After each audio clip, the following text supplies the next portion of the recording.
War rages in Eastern Europe and the Middle East. Iran spreads terror and threatens to assassinate U.S. officials, including Donald Trump.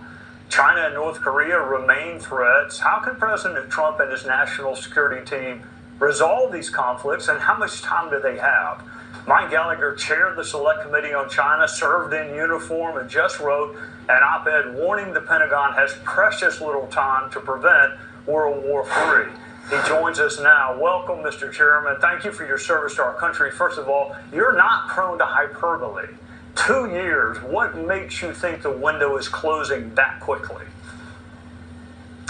Well, 2027 is the date that Chairman Xi Jinping has set, or rather General Secretary Xi Jinping has set for his military to be ready to invade Taiwan by force if necessary. Who knows if he'll actually launch it on that day? That happens to coincide with the 100th anniversary of the People's Liberation Army founding. But we are in the window of maximum danger. The conventional balance of military hard power continues to deteriorate. Our Navy is getting smaller at the same time that China has built the biggest Navy in the world. And so we have to operate under the assumption that Xi Jinping is serious. If we've learned anything from the war in Ukraine, is that when a dictator tells you they want to do something, even if it seems outlandish from a Western or an American perspective, you have to take that threat seriously, because in societies like theirs, a Marxist-Leninist-led society, they are willing to endure far more pain, and they'd be willing to throw lives at this problem. And so we need to be moving heaven and earth. Donald Trump's Secretary of Defense needs to move heaven and earth to put hard power in Xi Jinping's path before it's too late. The only way to preserve peace, to prevent a war, is to put the Pentagon on a war footing and fire anybody that gets in his way. All right, there is a nominee for SecDef. You also have John Lee Ratcliffe, Mike Waltz, Marco Rubio. You were a very well-respected voice on national security matters when you were in the House. What advice would you give them on what to do and in what order in which to do it?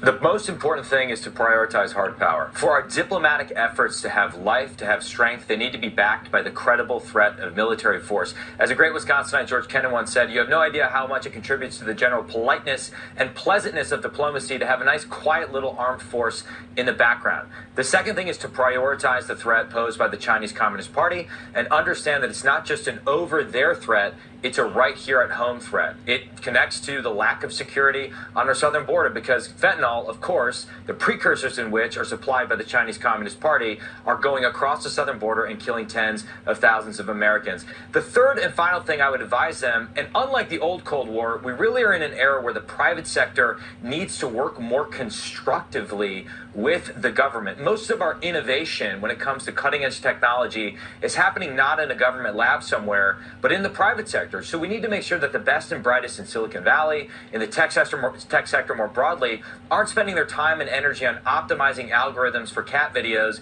on a social media app, but are applying those talents to hard national security challenges. Bridging the gap between the technology and private sector more broadly and the national security community is the imperative that the next administration must run with in order to be successful against China.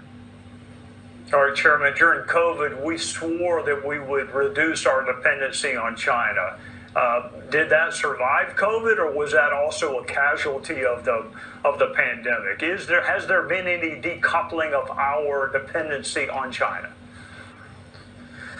Well, we've made overtures, but it hasn't gone fast enough. The Democrats are experimenting with the CHIPS Act, which I think is not going to work because it's not paired with aggressive deregulation. So when we identify the other areas that are obvious candidates for decoupling, advanced biotechnology, synthetic biotechnology, energetics, rare earths, and critical minerals, we need to make sure that we're experimenting with the different mechanisms. In too many of these industries, we've just made it illegal to do something like open a new mine or process rare earth and critical minerals. And so having a much more common sense regulatory environment will actually help us decouple from China.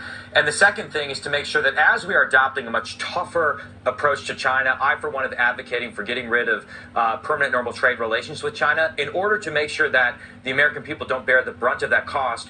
we have to simultaneously increase our economic and technological partnerships with trusted allies. And while we're talking about COVID, Trey, one nice thing that we should get in the new administration is an actual declassification of all the documents about the Chinese Communist Party cover-up of COVID, something we absolutely did not get under the Biden administration.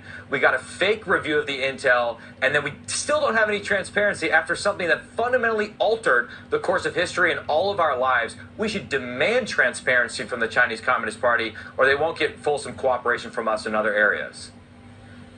Well, I know you have the cell phone number for the incoming CIA director, so I'm sure you will ask him that very question. And I got to have you to come back on. We got to talk about Iran. We got to talk about the Middle East. So thank you for not wearing a Green Bay Packers outfit on television, and thank you for joining us on the Sunday night. I'll see you soon. Go Pack, go.